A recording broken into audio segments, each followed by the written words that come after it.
Hello tout le monde, j'espère que vous allez bien.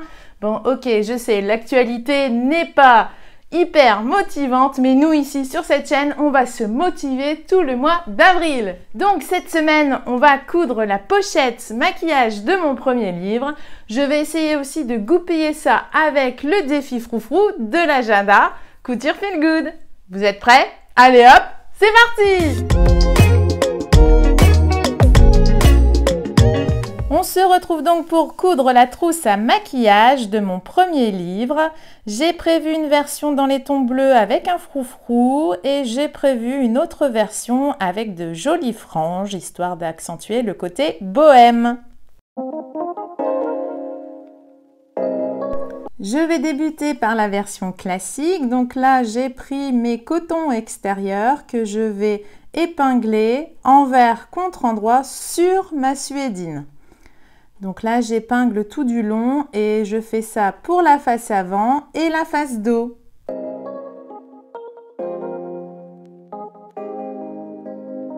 Afin de fixer mon coton extérieur, je vais coudre à 0,5 en haut et en bas. Je vais prendre des aiguilles standard 90 puisque je suis sur de la suédine. Je prends le soin de régler la longueur de mon point à 3 mm. Je me positionne à 0,5 et donc je fais ma petite couture du haut. Première couture, c'est bon. Maintenant, je vais m'attaquer à celle du bas. Donc, je prends le soin de bien tendre mes tissus avec la suédine qui est un peu électrostatique. Ça aide grandement et donc je couds à 0,5. Et je ferai la même chose pour la face dos.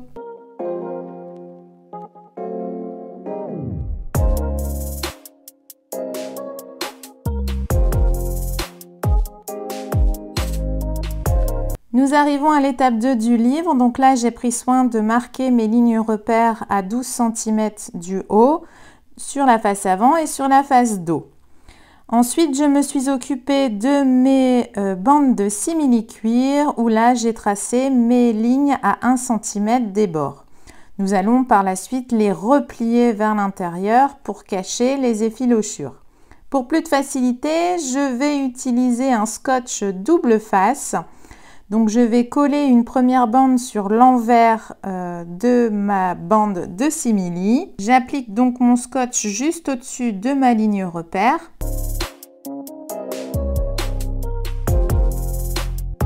Et ensuite, je n'ai plus qu'à replier envers contre envers, donc le long de mon précédent tracé. Ça me permettra d'avoir des finitions nettes.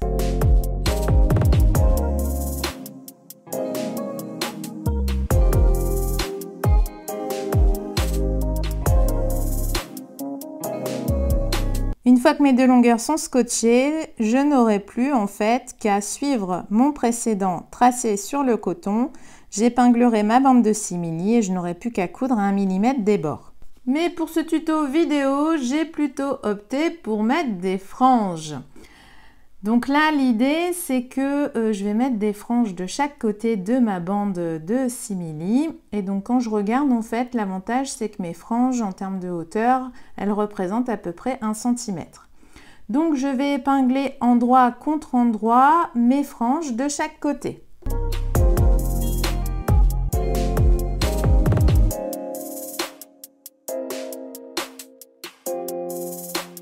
Une fois que c'est épinglé, je vais venir coudre chaque frange à peu près à 0,8 cm des bords. Je me positionne donc et je fais mes deux coutures à 0,8 cm.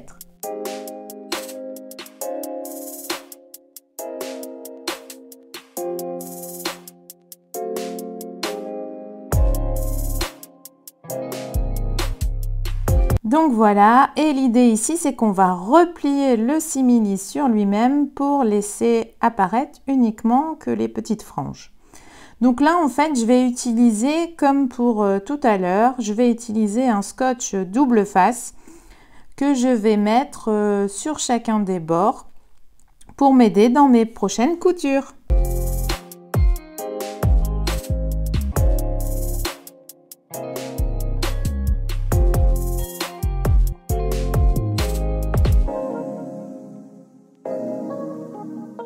Donc ça c'est fait. Maintenant je vais en fait prendre cette bande et je vais faire attention à ce que le bord de mon simili soit épinglé le long de mon précédent tracé. Donc là vous pouvez épingler. Moi je vais simplement épingler le bout et après je vais m'orienter petit à petit en suivant en fait le long de ma couture.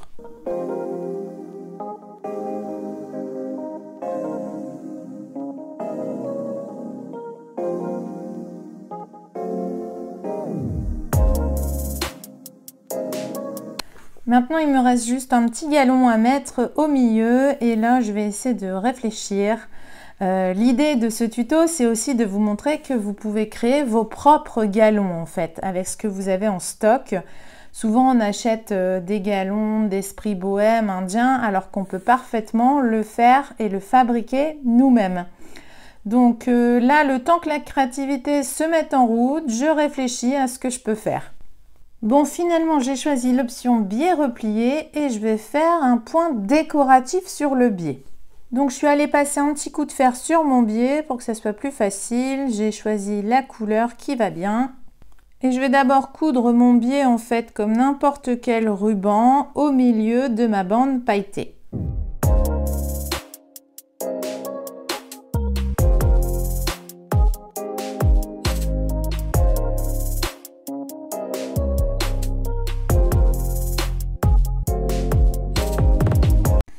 Donc pour mon petit point décoratif qui va se situer sur le milieu de mon ruban, je vais essayer de choisir des couleurs pour que ça ressorte un petit peu.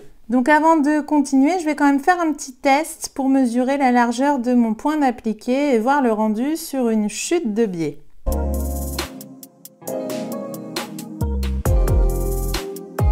Bon ben ça m'a l'air pas mal. Allez hop, je vais tenter sur ma pochette. Mais finalement, je pense quand même que je vais changer de couleur et faire ça en vert.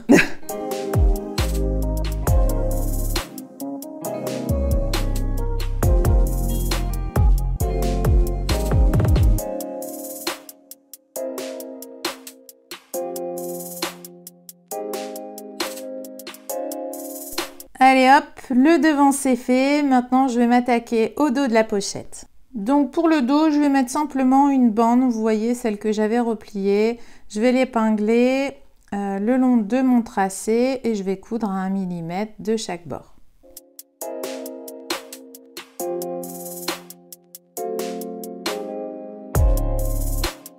Et voilà, les extérieurs sont faits, devant et dos. Profitons du défi froufrou d'avril pour ajouter un petit froufrou. J'ai cousu mon coton ainsi que ma bande pailletée et là je vais positionner mon froufrou dans le bas. Donc j'ai pris en fait une bande de coton de 5 cm de hauteur et en fait qui fait le double de la largeur de la pochette. Pour réaliser ces froufrous, je vais ajuster la longueur de mon point à 5 mm. Avant de débuter ma première couture, je vais laisser de la longueur de fil, donc 8-10 cm, aussi bien sur le fil supérieur que le fil de canette. Je vais ensuite plier ma bande en deux, envers contre envers, et je vais faire une première couture à 5 mm du bord.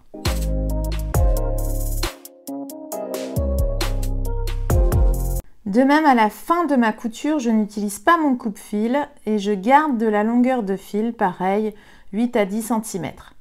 Et maintenant, je vais faire une seconde couture à peu près, on va dire, 5 mm de la précédente.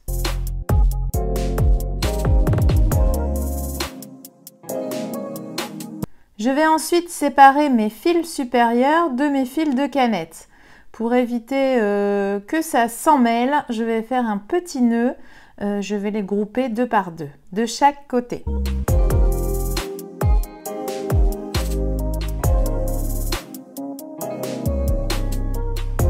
Je vais ensuite attraper l'un des duos de fils de canette sur un des côtés et je vais tirer. Vous allez voir qu'en tirant, forcément, le tissu va coulisser et va former les froufrous. Et donc, je vais répartir ces froufrous sur une distance suffisante, ce qui correspondra en fait à la largeur de ma pochette.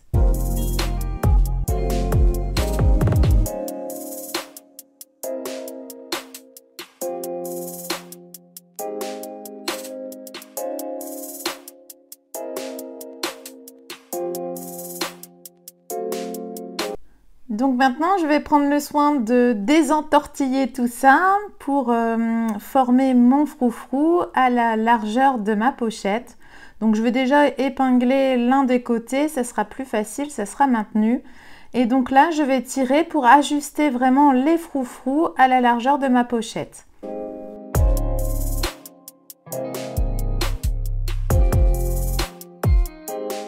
Une fois que mes froufrous sont prêts, je vais regarder où je vais pouvoir les coudre, à quel niveau, pour que ma bande de simili vienne bien recouvrir en fait mes lignes de couture. Donc je vais me positionner devant la machine, j'ai remis mon point à 3 mm et donc là je vais coudre mon froufrou le long de ma précédente ligne de couture du coton. Je prends le soin éventuellement de remettre un petit peu mes froufrous avant ma couture.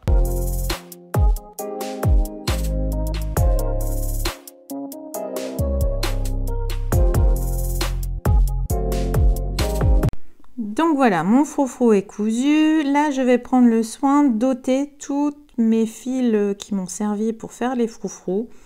Donc je vais délicatement les enlever, les deux fils. Et après, je pourrai coudre ma bande de simili sur mon froufrou.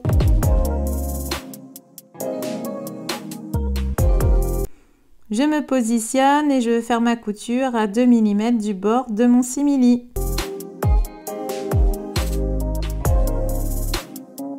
Tadam! Je n'ai plus qu'à coudre le galon sur le milieu de mon simili.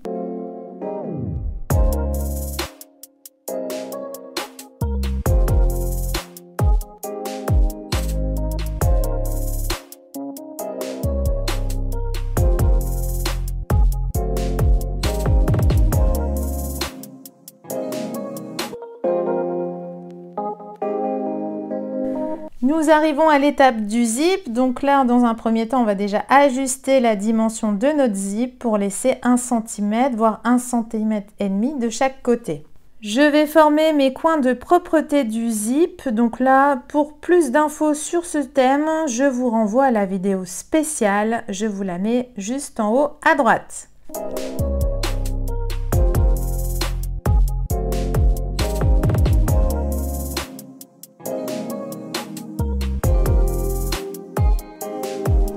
Et voilà, un zip avec de jolis coins de propreté. Donc maintenant, je vais épingler l'endroit de ce zip sur l'endroit de ma face avant. Et je vais venir coudre avec un pied spécifique le long du zip en démarrant de mes coins de propreté et en terminant sur mes coins de propreté. Je change mon pied et c'est parti.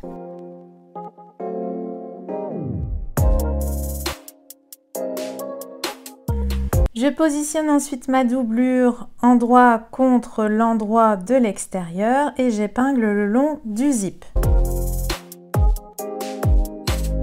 Pour plus de facilité, je vais coudre l'envers de la suédine face à moi et je vais suivre tout simplement ma précédente ligne de couture du zip. Je vais bien remettre en forme mes tissus, bien les tendre pour réaliser une jolie surpiqûre à 2 mm de mon zip. Je débute pareil ma couture au niveau de mes coins de propreté et je termine au niveau de mon coin de propreté. Longueur du point, vous pouvez mettre 3 mm.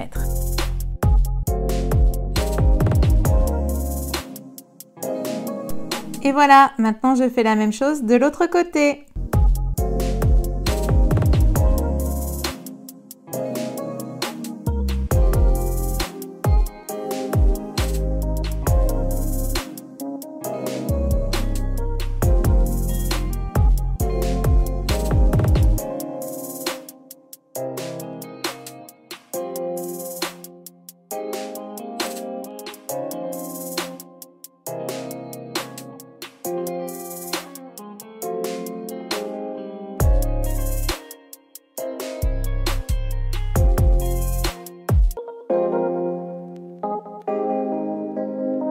Passons à l'assemblage final. Maintenant, je vais déjà ouvrir mon zip et je vais mettre endroit contre endroit mes extérieurs et ma doublure. Je vais commencer par coudre d'abord le côté extérieur. Je vais bien dégager ma doublure des coins de zip et je vais épingler Je vais faire attention également à mes raccords de simili, dos et devant. Et je vais épingler également. Je vais procéder à l'identique pour chaque côté.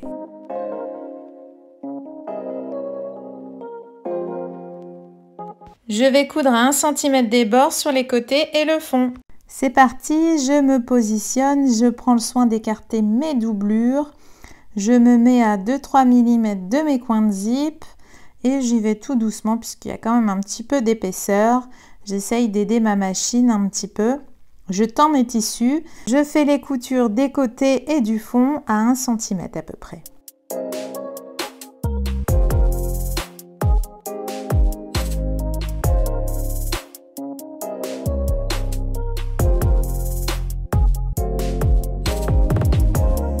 Passons à l'assemblage de la doublure. Maintenant, je replie bien ma doublure sur mes coins et je vais faire également une couture à 1 cm des côtés, de chaque côté.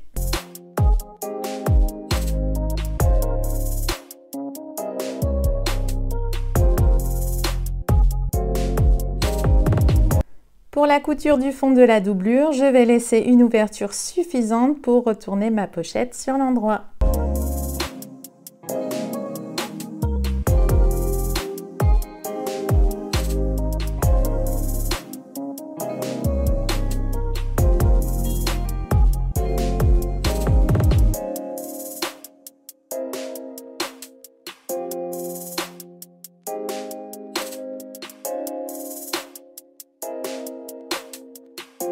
Nous allons maintenant former le fond de la pochette en traçant des petits carrés de 3,5 sur 3,5 à partir de vos coutures.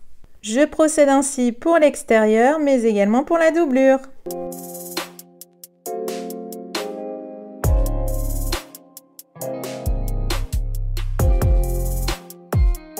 Maintenant, je vais faire correspondre mes coutures des côtés et du fond et je vais simplement coudre le long de mon tracé. Et je vais faire ça pour les 4 côtés.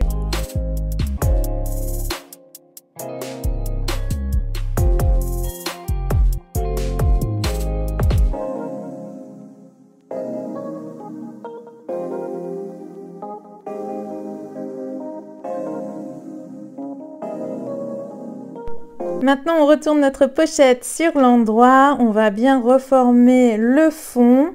On va également fermer la doublure du fond par un point visible à la main ou à la machine.